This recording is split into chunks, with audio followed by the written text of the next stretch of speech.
Hello, bienvenue dans Traces de sa main, chaque histoire, un témoignage de sa grâce, principalement dans Capsule de la foi. Alors aujourd'hui, j'aimerais qu'on parle d'un sujet euh, beaucoup plus sur les blessures intérieures.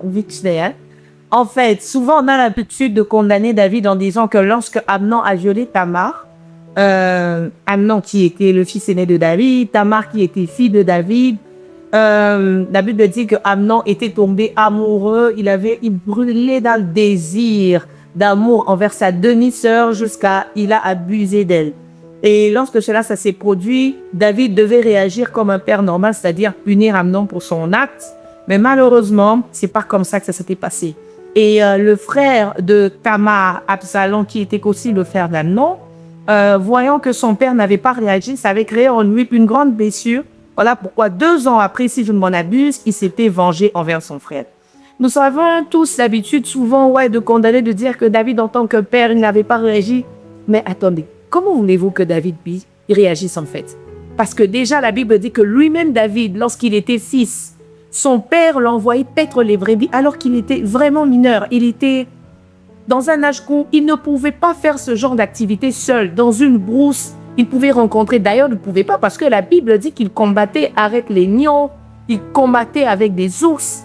Un enfant mineur, un enfant ne peut pas se livrer à des tels risques, à des tels dangers. David savait qu'il n'était pas très aîné de son père parce que son père ne le faisait pas avec ses frères.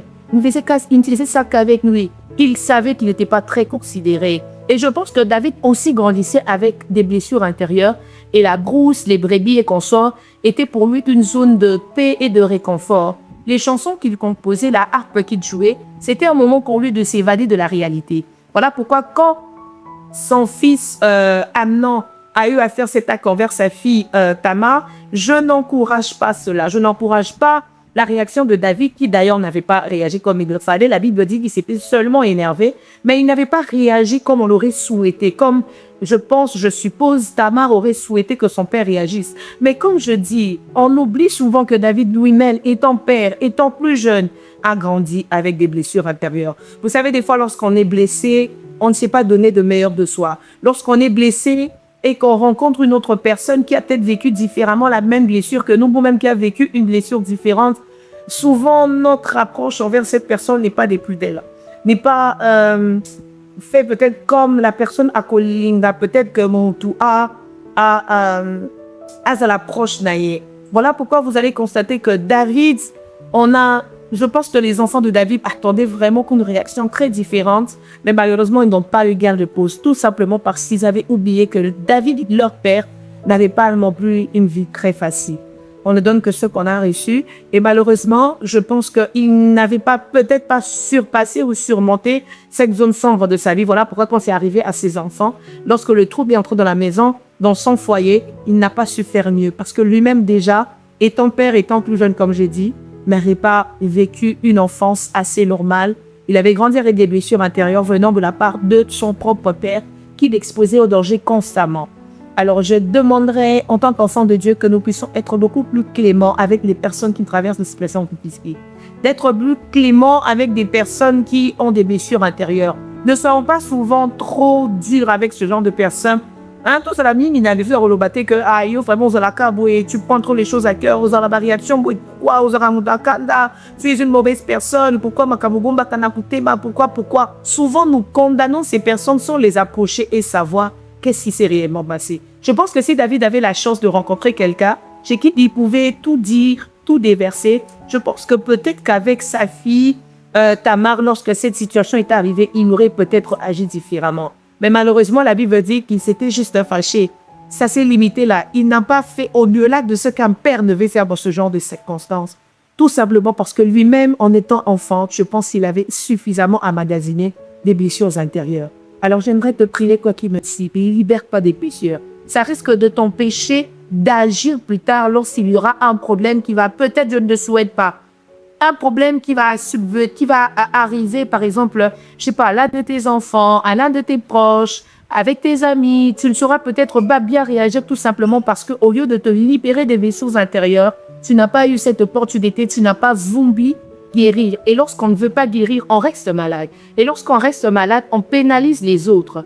Et lorsqu'on pénalise les autres, on ne devient qu'une charge pour les autres, tant financièrement, émotionnellement. Alors, pour éviter d'arriver à de tels résultats, je te demande à quoi qui me suit du parti, qui a traversé des blessures intérieures d'en guérir. Tu auras des enfants. Ne permets pas à tes enfants d'avoir un père ou une mère à moitié guéri ou un père ou une mère qui a refusé de guérir ou qui n'a tout simplement pas le temps de guérir, qui à la longue, lorsqu'il est face à des problèmes, il ne sait pas bien réagir, il ne sait pas donner le meilleur de lui, et même avec des habits, tu ne sais pas être un bon ami, tu ne sais pas être un bon frère, tu banalises peut-être les situations que les autres vivent parce que tu as tellement été blessé que voilà, comme toi, tu n'as pas eu l'opportunité d'en guérir, tu ne sais pas être là pour les autres, tu ne sais pas donner aux autres l'opportunité de venir à la guérison.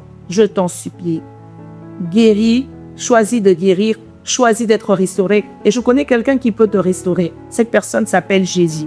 Jésus est très disponible et disposé pour les personnes qui ont des blessures intérieures. Tu sais, le psychologue que tu payes pour voir, je ne suis pas contre ça. Mais je connais un psychologue devant qui tu n'auras même pas besoin de payer quoi que ce soit. Il t'écoute le matin, il t'écoute à midi, il t'écoute le soir. Le Saint-Esprit est là, il est disposé, il est disponible à penser les blessures de nos cœurs. Tu sais, je deviens quelque chose. Christ ne suit pas seulement nos larmes, il va à la source de nos larmes et il sèche les larmes. Parce que essayer, ça veut dire que plus tard, tu auras la possibilité de pleurer encore. Mais lorsqu'il sèche la source des larmes, c'est-à-dire qu'il va dans la profondeur et il empêche même aux larmes de se former pour que tu pleures encore. Lorsque tu lui donnes la possibilité, l'opportunité d'entrer dans ta vie, et lorsque tu marches avec lui, lorsque tu rencontres une blessure, mais tu te confies à Dieu, l'Éternel, ta Bible dit que Dieu est plus proche de ceux qui ont les cœurs brisés. Tu remplis les critères et les conditions qu'il faut pour que le Seigneur se rapproche de toi et qu'il te guérisse. Alors, s'il te plaît, n'emmagasine plus des choses. Donne l'opportunité à ton cœur de guérir, parce que plus tu es guéri, plus tu auras une marche correcte avec le Seigneur. Que le Seigneur te guérisse.